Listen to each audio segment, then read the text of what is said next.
નમસ્કાર વિદ્યાર્થી મિત્રો, આજે આપણે ધોરણ 7 સામાજિક વિજ્ઞાન વિષયમાં પાઠ 6 ભક્તિયુગ ધાર્મિક સમુદાયો અને વિચારકો લેક્ચર 2 નો અભ્યાસ કરીશું. આપણે સંત તુલસીદાસ, કબીરજી, નરસિંહ મહેતા, ચૈતન્ય મહાપ્રભુ વગેરે વિચારકો વિશે અભ્યાસ કર્યો હતો.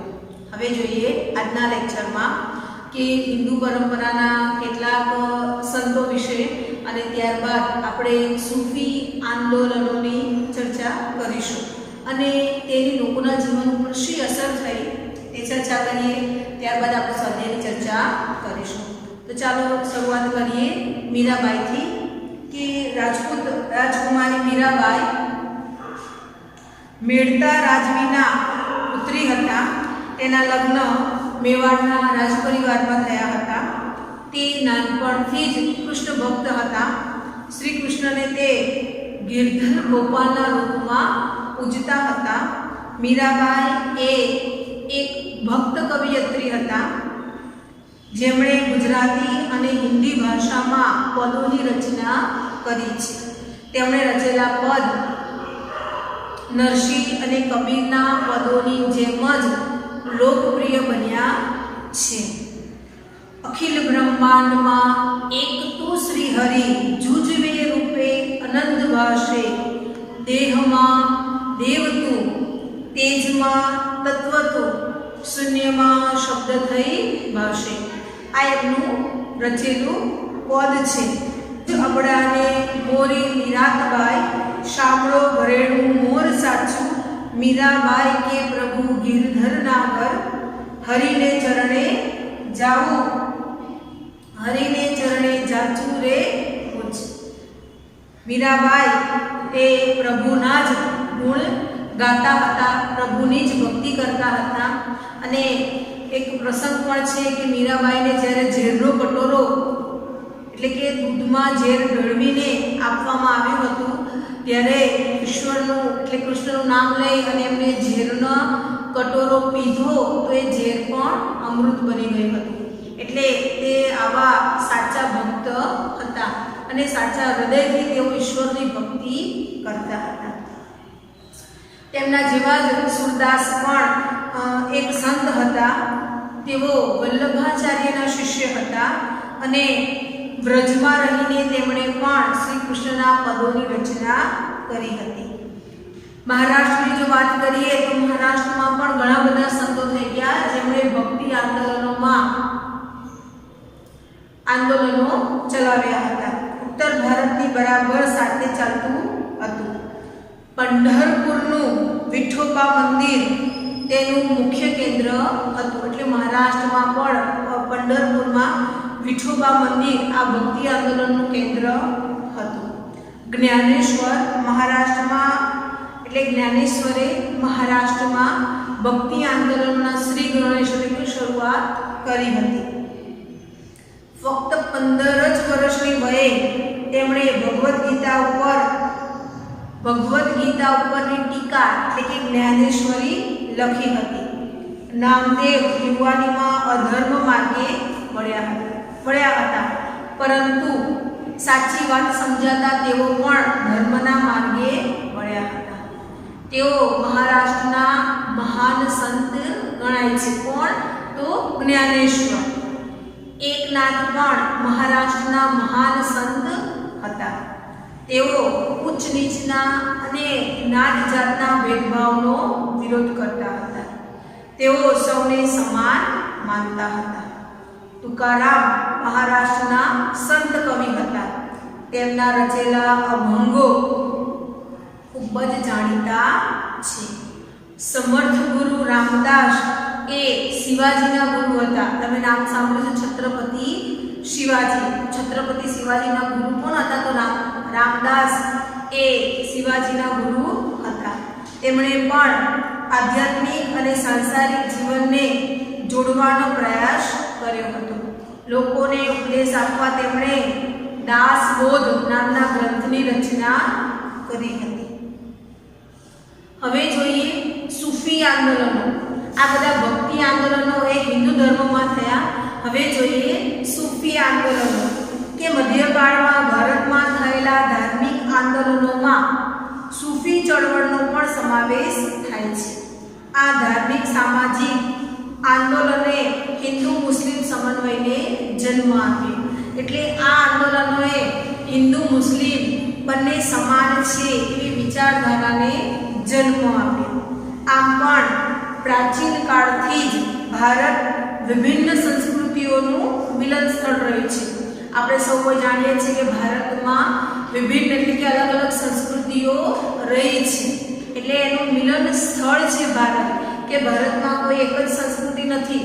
અલગ અલગ ધર્મો પાળતા લોકો રહે છે અને અલગ અલગ સંસ્કૃતિ ધરાવતા લોકો પણ રહે છે. સૂફી શબ્દ એ ઇસ્લામ ધાર્મિક વિચારોને વ્યક્ત કરે છે.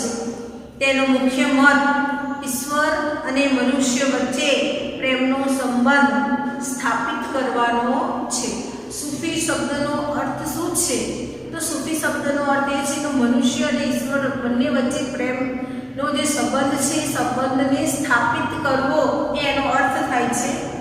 ભારતમાં સૂફી મત એટલે કે ઈશ્વર અને મનુષ્ય સાથે જે સંબંધ છે તેને ફેલાવનારી 4 પરંપરાઓ હતી, જેમાં એક હતી ચિશ્તી, 2 સુહરાવર્દી, 3 કાદરી અને 4 નક્શબંધી. સૂફી આંદોલનમાં ચિશ્તી અને સુહરાવર્દી પરંપરા ખૂબ જ લોકપ્રિય બની હતી.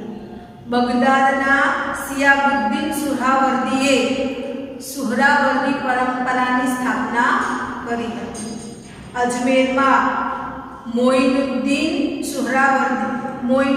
ચિશ્તીએ ચિશ્તી પરંપરાની સ્થાપના કરી હતી, જે આજે પણ કોમી એકતાનું ઉદાહરણ છે.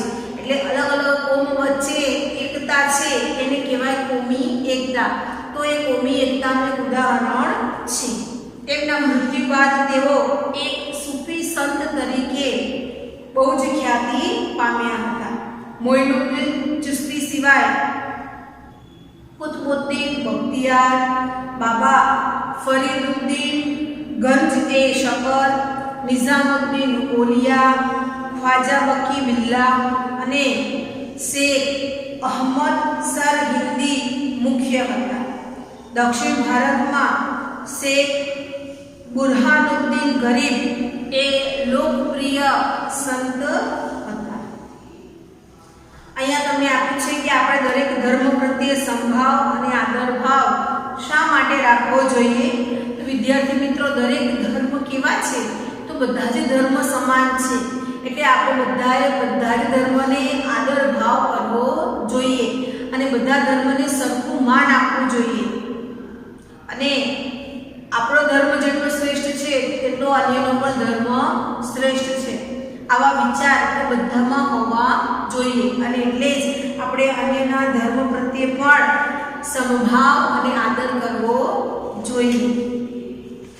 હવે જોઈએ કે આ ભક્તિ અને સૂફી આંદોલનો જે થયા તેની લોકો ઉપર શી અસર થઈ? તો એ વખતે જે લોકોની વિચારધારા હતી, જે ઉચ્ચ નીચના ભેદભાવો હતા, જે અંધશ્રદ્ધા હતી, જે વહેમો હતા, રૂઢિગત માન્યતાઓ હતી, કુરિવાજો હતા, એ બધાથી લોકો બહાર આવવા લાગ્યા અને બધા જ ઈશ્વરની ભક્તિ કરવા લાગ્યા. બધાને ખબર પડી કે આપણે સૌ પણ ઈશ્વરની ભક્તિ કરી શકીએ છીએ. એટલે આ વિચારો બદલ્યા કે ઉચ્ચ નીચના ભેદભાવ વગર દરેક વ્યક્તિ ઈશ્વરની આરાધના કરી શકે છે, પૂજા કરી શકે છે, ભક્તિ કરી શકે છે. ચાલો જોઈએ કે ભક્તિ અને સૂફી આંદોલનના સંતો, આચાર્યો, વિચારકો, ચિશ્તી સંતો વગેરેના ઉપદેશથી સમાજના જે આ આડંબરો, વહેમો, અંધશ્રદ્ધા, ઉચ્ચ નીચના ભેદભાવ અને અનેક કુરિવાજો ઉપર અસર થઈ. ધર્મનો સાચો અર્થ સામાન્ય માણસ જાણતો જ નહોતો. હવે તે એ ધર્મનો સાચો અર્થ સમજવા લાગ્યો છે, જાણવા લાગ્યો છે અને તેને પણ ખ્યાલ આવ્યો કે આપણે પણ ઈશ્વરને મેળવી શકીએ છીએ, એની ભક્તિ કરી શકીએ છીએ. એવી શ્રદ્ધા લોકોમાં પ્રસરાવા લાગી. સાધુ સંતો અને સંતોના પ્રયત્નોથી ધર્મ વચ્ચેના જે ભેદભાવો હતા તે ઓછા થયા. આપણે કહ્યું કે અન્ય ધર્મને પણ એટલો જ આદરભાવ આપવો જોઈએ, તો ત્યારે નહોતો અપાતો. એટલે જે ધર્મ વચ્ચેના ભેદભાવો હતા તે ધીમે ધીમે ઓછા થવા લાગ્યા. કબીર જેવા સંતોના શિષ્યોમાં હિન્દુ મુસ્લિમોનો સમાવેશ થતો હતો. કબીરજી એ ભલે ગમે તે ધર્મના હોય, પરંતુ તેમના શિષ્યો એ હિન્દુ મુસ્લિમ બંને હતા. આ આંદોલનની અસર એ ઉચ્ચ નીચના ભેદભાવ પર પડી હતી. આ સમયે અનેક સંતો નાત જાત ભૂલીને દરેકને પોતાના શિષ્યો બનાવતા. મીરાબાઈ, રસખાન, રૈદાસ આ બધા તેના ઉત્તમ ઉદાહરણ છે કે મીરાબાઈ અને રૈદાસ એ બંને કબીરજીના શિષ્ય હતા. ગ્વાલિયરના સૈયદ મોહમ્મદ છોસ એ વિંધ્યાચળના એકાંત સ્થાનોમાં હિન્દુ સંતો સાથે વર્ષો સુધી રહ્યા હતા. મુસ્લિમ રહસ્યવાદી વિચારધારામાં સંખ્યાબંધ હિન્દુ રહસ્યવાદી ક્રિયાઓ અને પ્રાર્થનાઓ ઉમેરાઈ. સૂફીઓએ હિન્દુઓની કેટલીક ધાર્મિક ક્રિયાઓ અને વિધિઓને અપનાવી હતી. જોઈએ આપણને ઉદાહરણ રૂપે આપે છે કે સૂફીવાદમાં દાખલ થનારું શિરમુંડન, ઝનબીન એટલે કે ભિક્ષાપાત્ર રાખવું, મુલાકાતીઓને પાણી ધરવું અને સંગીતના મુશાયરા યોજવા, આ બધા એ હિન્દુ ધર્મમાંથી લીધેલા છે. આમ ભક્તિ અને સૂફી આંદોલનને સમાજની કાયા પલટી નાખી. એટલે સમાજમાં જે બધા રિવાજો હતા, કુરિવાજો હતા, ધર્મના નામે લોકોમાં જે ખોટી માન્યતાઓ હતી તે બધી દૂર થઈ અને હવે સમાજ બદલાઈ ગયો. એટલે એનું જે પહેલાંનું રૂપ હતું તે હવે બદલાય છે, એટલે એની કાયા પલટ થઈ ગઈ. હિન્દુ અને મુસ્લિમ સમાજને એક કરવાની વાત કરી. દરેક સંતે સમભાવ, સદાચાર અને ભાઈચારાની વાત કરી. સારું આચરણ કરો, બધા જ સમાન છે, બધાને આદર ભાવ આપો. આમ પણ ભારત દેશ અનેક સંસ્કૃતિઓ અને ધર્મોનો આશ્રય સ્થાન રહ્યો છે અને આજે પણ છે, જેમાં મધ્યકાલીન સંતોએ પોતાના સરળ ઉપદેશથી પ્રાણ પૂર્યા હતા. એ વખતે આ સંતોએ ખૂબ જ મહેનત કરી હતી અને એટલે કે લોકોને ઉપદેશ આપી અને આ સંસ્કૃતિને તેમને જાળવી રાખી હતી.